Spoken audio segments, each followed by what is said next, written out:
अस्सलाम वालेकुम viewers. I am doctor any. उम्मीद और दुआ है आप अपनी फैमिली के साथ जहाँ रहें हमेशा सलामत रहें। आज हम डिस्कस करेंगे कि प्रेगनेंसी के दौरान आपको कैसे पता चलेगा कि बेबी की ग्रोथ ठीक से हो रही है या नहीं।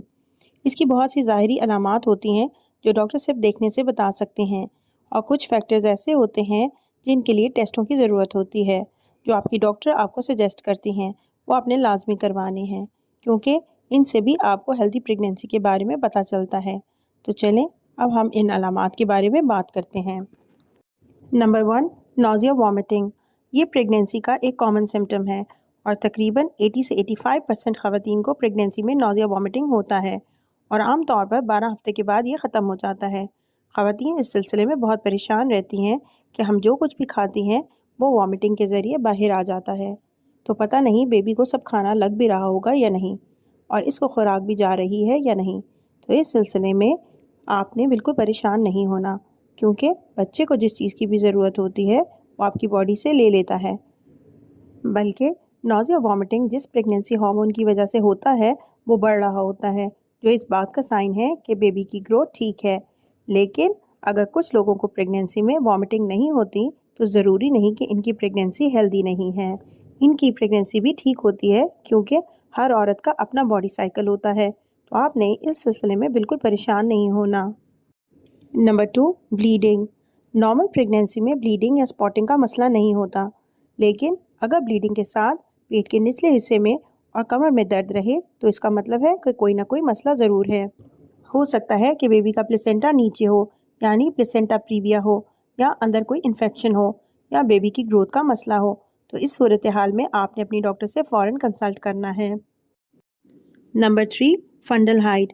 प्रेग्नेंट फीमेल का वज़न 12 से 15 हफ्ते के बाद बढ़ना शुरू हो जाता है, और जैसे जैसे महीने बढ़ते हैं बेली का साइज़ भी महीनों के हिसाब से बढ़ता है। अब जब डॉक्टर फंडल हाइट को नापते हैं, अगर वो ठीक बढ़ रही हो तो ये इंडिकेट करता है कि बेबी ठीक ग्रो कर रहा है, और ये हेल्दी प्रेगनेंसी का साइन है। कुछ ख़वातीन का बेली साइज़ बढ़ना बंद हो जाता है, जो किसी भी वजह से हो सकता है।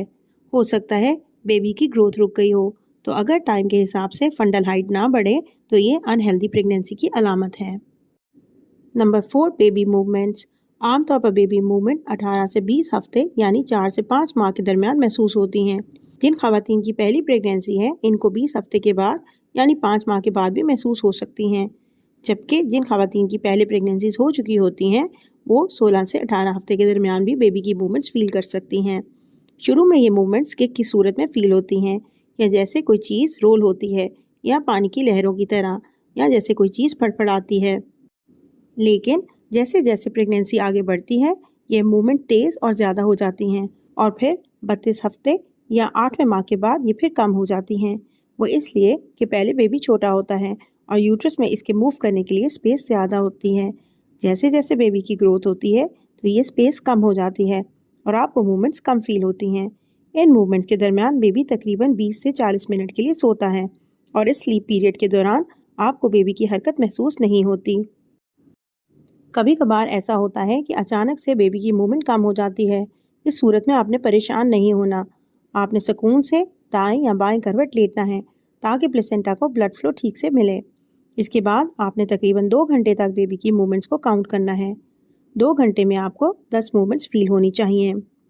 इस दौरान आपको किसी किस्म की कोई डिस्ट्रैक्शन नहीं होनी चाहिए, यानी मोबाइल, टीवी सब बंद कर दें और किसी किस्म का कोई शोर ना हो।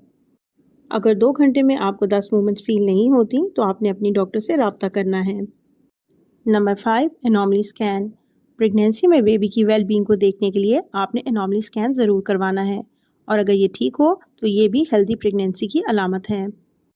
एनॉमली स्कैन को हम सेकंड ट्राइमेस्टर स्कैन भी कहते हैं, क्योंकि हम ये प्रेगनेंसी के 5वें माह यानी 18 से 22 हफ्ते पर करवाते हैं। इसमें हम बेबी के सर से लेकर पाँव तक तमाम ऑर्गन्स को देख लेते हैं।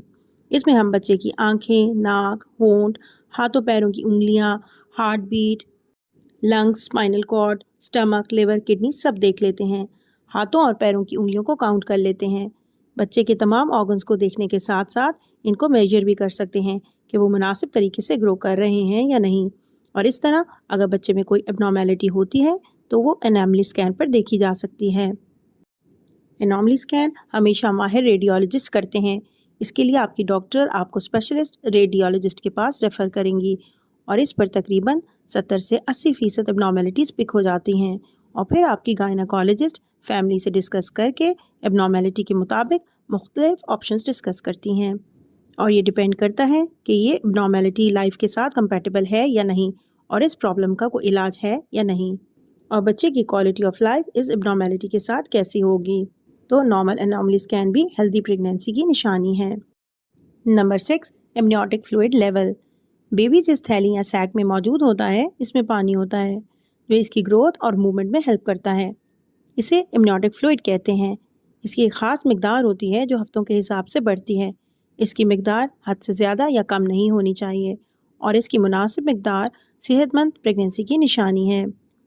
जब पॉलीहाइड्रोमनियाज होगा यानी जब यूट्रस में पानी ज़्यादा होगा तो यूट्रस ओवर डिस्टेंडेड होगा, पेट बढ़ जाएगा, सख्त हो जाएगा, जिसकी वजह से टाइम से पहले पेन्स आ सकती हैं या वाटर बैग लीक कर सकता है। इसके अलावा बेबी का हेड फिक्स होने में भी मसला हो सकता है। बच्चा उल्टा या टेढ़ा हो सकता है यानी मेल पोजीशन हो सकती है, प्लेसेंटल एब्रप्शन यानी अवल फट सकती है, कॉर्ड प्रोलैप्स हो सकता है और इन सब वजूहात की वजह से सिजेरियन सेक्शन का रिस्क बढ़ जाता है और डिलीवरी के वक्त ब्लीडिंग ज़्यादा हो सकती है। और अगर ओलिगोहाइड्रोमनियाज हो यानी अगर पानी कम हो या मज़ीद कम हो जाए और बेबी की मूवमेंट भी कम हो जाए तो बच्चे के फेफड़े मजबूत करने की इंजेक्शन लगाकर डिलीवरी जल्दी करना पड़ सकती है ताकि बेबी को बचाया जा सके और जल्दी डिलीवरी की सूरत में बच्चे को नर्सरी में रखने की ज़रूरत भी पेश आ सकती है। लेकिन टाइमली डिलीवरी करवाने से बेबी का आउटकम बेहतर हो जाता है। Number 7, baby growth. अल्ट्रासाउंड पर बच्चे की ग्रोथ और वज़न मुनासिब मिक़दार में बढ़ना भी हेल्दी प्रेगनेंसी की अलामत है। पहले 3 माह में मदर को बहुत ज़्यादा कमज़ोरी और थकावट महसूस होती है। इसके अलावा उल्टी मतली की शिकायत होती है जिसकी वजह से इनका खाना पीना ठीक से नहीं हो पाता और वो वेट गेन नहीं कर पाती, बल्कि हो सकता है कि इनका वज़न बढ़ने की बजाय थोड़ा कम हो। इसलिए इन्हें ऐसी खुराक लेने की ज़रूरत होती है जो इनका एनर्जी लेवल बढ़ा सकें। तो इस सिलसिले में आप ताज़ा फलों के जूस और मिल्क शेक का इस्तेमाल कर सकती हैं। डब्बे के जूस और कोल्ड ड्रिंक्स को अवॉइड करें क्योंकि डब्बे के जूस में सिर्फ शुगर होती है और कोई हेल्दी न्यूट्रिएंट्स नहीं होते। ताज़ा फलों में आप अनार, माल्टे का जूस या फलों की स्मूदी जैसे स्ट्रॉबेरी स्मूदी बनाकर पी सकती हैं। पहले 3 माह में आपको रोज़ाना 400 से 600 माइक्रोग्राम्स फॉलिक एसिड चाहिए जो बच्चे की सेल डिवीजन और ग्रोथ के लिए ज़रूरी होता है। सेकेंड ट्राइमेस्टर यानी चौथे, 5वें और 6ठे माह में मदर और बेबी दोनों का वज़न तेज़ी से बढ़ता है। आमतौर पर बच्चे का वज़न पहले 6 माह में 700 से 800 ग्राम तक बढ़ता है और बाकी तमाम ग्रोथ आखिरी 3 माह में यानी 7वें, 8वें और 9वें माह में होती है। इसलिए पहले 6 माह में आपने बेबी के वेट ज़्यादा होने की टेंशन नहीं लेनी। सेकेंड ट्राइमेस्टर में बच्चे की हड्डियाँ, गोश्त और स्किन बनना शुरू हो जाते हैं, इसलिए आयरन और कैल्शियम की रिक्वायरमेंट भी बढ़ जाती है जो सिर्फ खुराक से पूरी होना मुमकिन नहीं। इसलिए खुराक के साथ साथ रोज़ाना 1000 मिलीग्राम्स कैल्शियम लेना ज़रूरी है। दूध के एक गिलास में तकरीबन 200 से 300 मिलीग्राम कैल्शियम होता है, तो बेहतर है रोज़ाना दूध के 3 से 4 गिलास पीने की बजाय, जो कि प्रेगनेंसी में लेना वैसे भी मुश्किल होता है। आप दूध का एक गिलास लें और साथ एक कैल्शियम की गोली खा लें जिससे आपकी कैल्शियम की रिक्वायरमेंट पूरी हो जाएगी।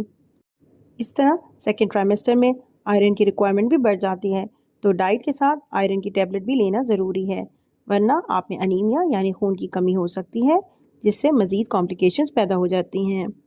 थर्ड ट्राइमेस्टर यानी आखिरी 3 माह में आयरन और कैल्शियम की रिक्वायरमेंट मज़ीद बढ़ जाती है, इसलिए डाइट के साथ साथ अपने सप्लीमेंट्स का बाकायदगी से इस्तेमाल करें। अगर आपकी डॉक्टर आपका हीमोग्लोबिन का टेस्ट करवाएं और वो 10 ग्राम से अगर आपकी डॉक्टर आपका हीमोग्लोबिन का टेस्ट करवाएं और वो 10 ग्राम से कम हो तो आयरन टैबलेट्स काम नहीं करती और आयरन के इंजेक्शन्स लगवाने पड़ते हैं जो एक दिन छोड़कर ड्रिप में डालकर लगाए जाते हैं। 7 से 8 ड्रिप्स लगती हैं और इससे आयरन की कमी पूरी हो जाती है। बेबी का वज़न मुनासिब मिकदार में बढ़ना भी हेल्दी प्रेगनेंसी की अलामत है। Number 8, control of sugar and blood pressure. Pregnancy में शुगर और ब्लड प्रेशर का कंट्रोल भी बहुत ज़रूरी है। अगर शुगर का कंट्रोल मुनासिब नहीं होगा तो बेबी का वज़न नॉर्मल से बहुत ज़्यादा बढ़ सकता है जिसे मैक्रोसोमिक बेबी कहते हैं, या बेबी की ग्रोथ मुतासिर हो सकती है या टाइम से पहले डिलीवरी का रिस्क बढ़ जाता है।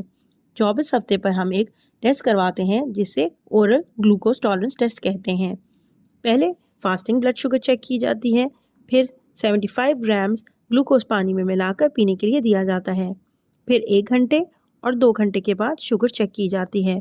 अगर फास्टिंग शुगर 92 से कम, 1 घंटे के बाद की शुगर 180 से कम और 2 घंटे के बाद की शुगर 153 से कम हो तो ये नॉर्मल है।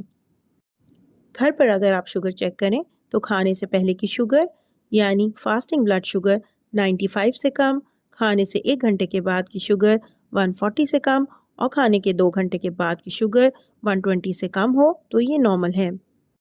इसी तरह ब्लड प्रेशर अगर 120/80 से कम हो तो ये नॉर्मल है और सेहतमंद प्रेगनेंसी की निशानी है। Number 9, infections.